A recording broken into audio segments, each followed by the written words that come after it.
Sementara di Jenewa, debat soal perbatasan, di Moskow mereka memilih memainkan kartu uang yang paling dipahami Donald Trump. Sehari sebelumnya, Kepala Dana Investasi Langsung Rusia, Kirill Dmitriev, resmi mempresentasikan portofolio proyek strategis senilai sekitar 14 triliun dolar. Ini bukan hanya angka bombastis. Ini adalah tawaran resmi kepada pemerintahan Donald Trump bahwa Rusia siap membuka sumber daya alam dan pasarnya untuk korporasi Amerika sebagai imbalan atas pencabutan penuh sanksi. Majalah Ekonomis sudah menyebut ini sebagai suap transaksional terbesar dalam sejarah geopolitik. Kremlin tak lagi merujuk hukum internasional, kini memakai bahasa seperti Donald Trump.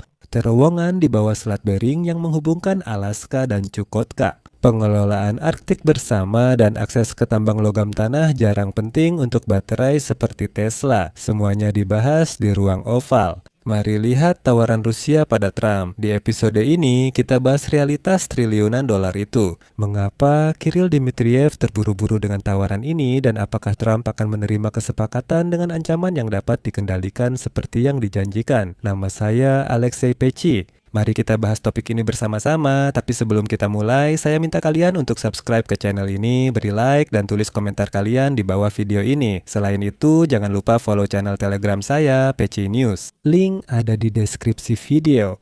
Apa yang sebenarnya dijual Moskow kepada Donald Trump, dan apa itu paket Dmitriev? Mari kita lihat isi penawaran luar biasa ini. Dmitriev di X menyebut proyek ini terbagi 3. Pertama, Aliansi Arktik. Rusia menawarkan Amerika Serikat kerjasama tambang litium, kobalt, dan minyak di landas kontinen Arktik. Ini tantangan bagi Tiongkok yang ingin Trump keluarkan dari rantai pasokan sumber daya. Rusia bilang lebih baik kita menambang sumber daya bersama daripada perang, cabut sanksi, dan serahkan Ukraina ke kami. Blok kedua adalah megaproyek infrastruktur, yaitu jembatan melintasi Selat Bering. Kremlin berjanji membiayai 70% pembangunan terowongan penghubung jaringan kereta api Alaska menurut The Moscow Times. Bagi Trump yang memang suka proyek dan pembangunan besar, ini proyek warisan sempurna. Blok ketiga adalah teknologi. Lucu ya, apa yang bisa Rusia tawarkan di bidang ini?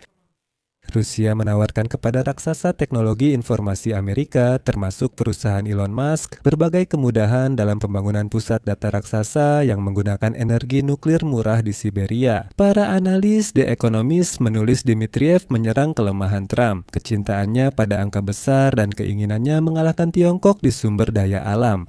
Faktanya, produk domestik bruto Rusia di bawah 2 triliun dolar, jadi investasi 14 triliun terasa mustahil. Ini sekadar perdagangan harapan masa depan. Mengapa Moskwa terburu-buru dan baru sekarang mengajukan usulan-usulan ini?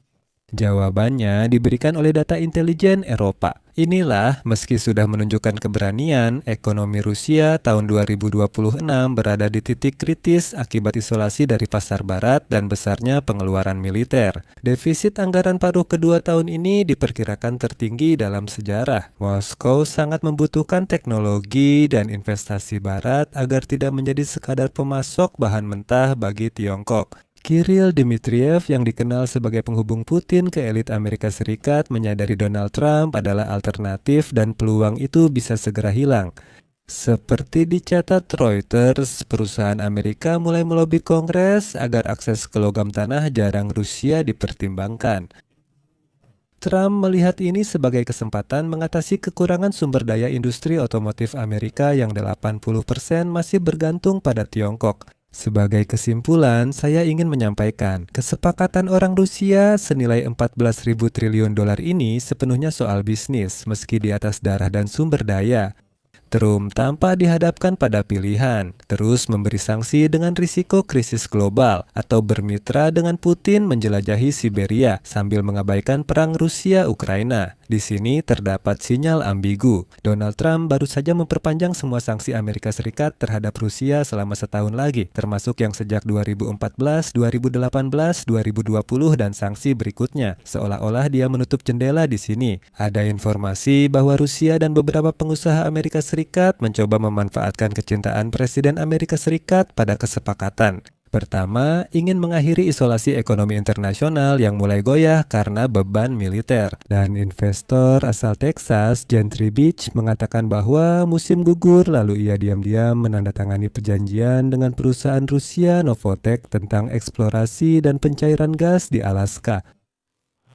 Berinvestasi lewat hedge fund dan dana investasi langsung, ia sering membanggakan pernah berteman dengan Donald Trump Jr. saat kuliah, serta menjadi pendamping pria di pernikahannya pada 2005. Beach juga bertanggung jawab atas pendanaan pelantikan Trump Sr. 2017 sebagai wakil ketua panitia. Namun, mengenalkan diri sebagai teman keluarga Trump untuk bernegosiasi di luar negeri sudah sering menimbulkan kebingungan. Namun, dia dekat dengan keluarga Trump dan sudah punya kesepakatan bisnis dengan orang Rusia.